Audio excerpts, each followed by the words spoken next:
Há igrejas que dão mais ênfase na busca por espiritualidade e devoção e outras são mais reticentes. Como entender que essa busca não é um privilégio desta ou daquela igreja, ou dessa ou daquela denominação, mas necessidade para a capacitação de todo crente, no sentido de cumprir o mandato de Cristo para exercer a missão que ele confiou? Qual que é o papel da missão e da proclamação na espiritualidade cristã da igreja local, especialmente nos dias atuais? Eu acho que, de forma geral, né, aí volta aquilo que eu disse também, né, de características, às vezes, ministeriais. Porque, às vezes, a gente tem evangelistas na condição de pastor. Então, você pega um evangelista na condição de pastor, ele vai ser uma igreja evangelística, porque está no sangue do evangelista. Sim. Ele vai ter o foco mesmo de ir para a rua, digamos assim. Sim. Você pega uma igreja que o pastor é mestre, vai ser uma igreja, me entenda na resposta, né? Vai ser uma igreja saudável na palavra. Por quê? Porque a ênfase dele vai ser palavra. Sim. Ali ela vai estar consolidada. Por quê? Característica do pastor. Você pega uma igreja que o pastor é pastor, provavelmente ela vai ter uma deficiência na questão do evangelismo. Então, eu penso que nessa diversidade dos ministérios, eu penso que vem essa, como que eu diria, essa dinâmica de cada igreja, uma igreja. Então, por mais que, aí vamos falar aqui, nós aqui como local, a gente tem um foco, por causa de uma característica da igreja, de uma característica do meu chamado como pastor, e uma característica das pessoas que foram moldadas vindo de onde? Vamos pensar, né? Desde quando eu cheguei para cá, a gente tinha o nosso pastor Noedi, que tinha uma característica, eu dei seguimento e com o tempo pegou um pouco mais a minha cara. Então, essa espiritualidade aí, ela vem sendo moldada, claro, com a responsabilidade do pastor em gerar isso. Sim. Aí, veja bem, longe de julgar, mas tem muitas igrejas que às vezes ela não está muito preocupada com isso, ela quer resultado. Sim. Ela quer resultado, não importa, muitas vezes, como. Isso me preocupa. Por quê? Porque muitos resultados, eu vou usar entre aspas, até vêm, mas às vezes ela cresce uma igreja que não é sadia, num contexto geral. Então isso é preocupante. Nem sempre crescimento numérico é sinônimo de igreja saudável. De igreja saudável. E nessa sua caminhada, você tem aí uma larga experiência, você hoje caminha com uma igreja que não está debaixo de uma denominação. Sim. Como é que é essa experiência sua, como é que é encaminhar com uma igreja local que não está sob cobertura de uma denominação no seu ministério, e você sente falta de estar debaixo de alguém ou acha que isso não muda a dinâmica da igreja? Eu acho que eu separaria, né? O fato de não estar formalmente ligado a alguém, isso não significa que eu não esteja com alguém, né? Exato. Porque eu tenho amigos pastores, amigos não necessariamente denominações, mas eu tenho parcerias, né? Pessoas que a gente caminha junto e às vezes a gente faz trabalhos juntos, eventos juntos e tudo mais. Então, assim, o sentir falta é aquela questão assim, em muitos aspectos é muito bom. Não tiro. Então, em alguns aspectos eu sinto falta. Em outros, Deus tem nos dado graça. Então, eu olho assim, graça e misericórdia. Então, a gente tem alguns pastores, colegas que a gente trabalha junto, que a gente troca experiência, que a gente senta, a gente toma café, a gente, uns ou outros, né, eu prego lá, ele prega aqui, e a gente faz essa, eu diria, essa troca. Não formalmente a denominação. Então, assim, desde quando, né, aí, para quem conhece a nossa história, né, como comunidade Shalom, desde quando nós nos emancipamos na Shalom Campinas, eu orei muito a Deus. Teve até um tempo que nós ensaiamos a caminhar com alguém. E houve algumas situações que não nos permitiu continuar. E aí nós estamos caminhando, tenho as parcerias não no sentido denominacional, mas nós temos a parceria. E eu tenho orado a Deus por direção. Sim. E eu sempre falo, enquanto Deus não nos der uma direção, fique como está. Então nós estamos caminhando. Eu acho que essa pergunta ainda vai vir, né?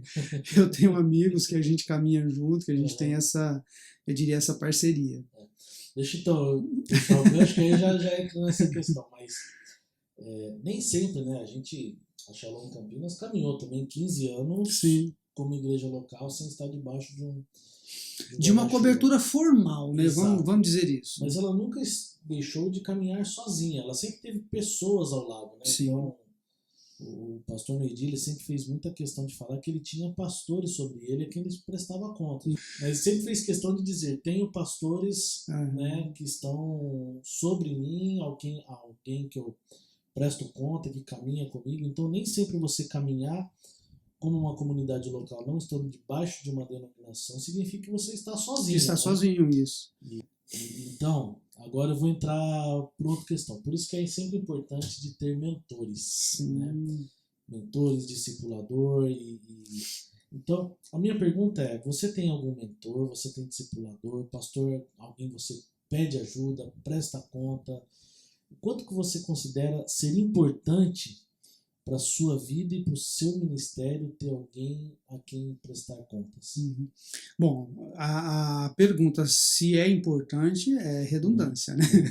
É óbvio que a importância é 100%. Agora, desde quando, até mesmo, né, quando eu comecei a minha caminhada cristã, que eu comecei a visualizar o chamado, eu tenho amigos dessa época.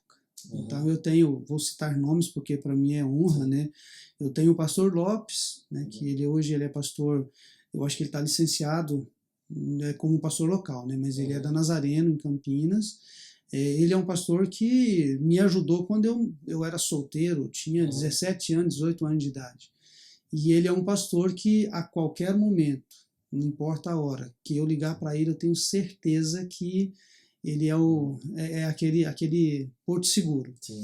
E aí eu tenho outros pastores amigos, né? Claro, não tiro, não dá para enumerar, esse é o primeiro, esse é o segundo, esse é o terceiro. Eu penso que são pessoas que eu creio que qualquer um deles, os que eu vou citar, o que eu já citei, que é o pastor Lopes, qualquer um deles que a qualquer momento você falar, pastor, eu estou com uma dificuldade, seja em qual for a área, eu tenho certeza que eles vão, eu tenho esse, digamos assim, esse vínculo, que é o pastor Lázaro, o pastor Noedi, eu tenho amigos pastores, né, lá do seminário onde eu dou aula, né, alguns pastores, o Bispo Souza, o pastor João Lemos, enfim.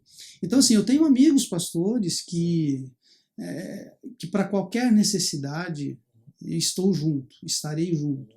E outros que a gente já teve parcerias em momentos, né? Então, eu acho que esse caminhar com parcerias, né, com pessoas que vai te ajudar. Eu já tive situações que eu liguei para o pastor Noedi, estou com essa dificuldade assim, e ele... E aí tem uma outra questão também, lógico, em momento nenhum desprezando um ou outro, tá? Às vezes características. Entendeu? Então, assim, às vezes, em uma determinada situação, eu olho, poxa, esse aqui é a cara do pastor Lázaro. Qual da experiência dele, qual da vivência dele? Eu ligo para ele. Poxa, o pastor Lopes aqui é com ele. O pastor Noedi. Então, assim, eu tenho eu diria, nessa liberdade de pessoas a caminhar junto. Agora, essa questão é muito engraçado que há uns meses atrás, o pastor Noedi me chamou para a gente ir num evento lá em São Paulo, foi eu e ele e o pastor lá de Indaiatuba, Ademir.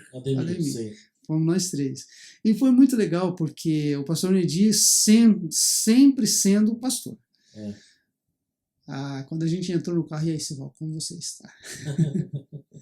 Então, assim, sabe, e eu acho muito legal porque se ele pergunta é porque ele sabe que eu vou responder. Sabe, aquela segurança de poder dizer, olha, o pessoal está bem e tal. E graças a Deus, Daniel, e tem uma outra questão também, graças a Deus, eu falo isso com alegria no coração. Nós estamos aqui em Cosmópolis, né, 13 anos praticamente, e nós já tivemos algumas dificuldades, já tivemos algumas, eu não vou chamar de crises, né, de momentos, né, de tensão, e todos esses momentos Todos eles, Deus deu graça. Eu me lembro que teve uma situação ímpar aqui na igreja, que dentro daquilo que eu já aprendi, tanto com o pastor Nedir, pastor Lázaro, Lopes, enfim. E quando estourou a situação, no momento ali, eu tomei tais decisões, assim. E por ser uma situação, a gente emancipado e tudo mais, a pessoa ligou para o pastor Nedir. E a primeira coisa que o pastor Nedir perguntou foi: qual foi o conselho do pastor Sival? E aí o pastor Nedir, a pessoa falou: o pastor Sival falou isso. O pastor falou assim para ele, falou: olha, é exatamente esse o meu conselho. E o pastor desligou o telefone com a pessoa e ligou para mim. Falei: Sival, fulano de tal me procurou, o que está acontecendo? Falei: pastor, é assim. E foi muito legal que ele falou: Sival, é exatamente o que eu faria. Estou à disposição, qualquer coisa pode me procurar, estamos juntos, estamos orando, e Deus deu graça. Então eu acho que essa parceria, ela é indispensável. E o pastor Nedir, ele tem uma característica, ele não desapega das suas ovelhas, viu? Então, uma vez ovelha dele, ele vai tratar você como ovelha dele o resto da vida, não importa onde você esteja. Falar em pastor Nedir, a gente está devendo aquele cafezinho lá, hein, pastor? Aí, pastor, chama nós. Chama nós.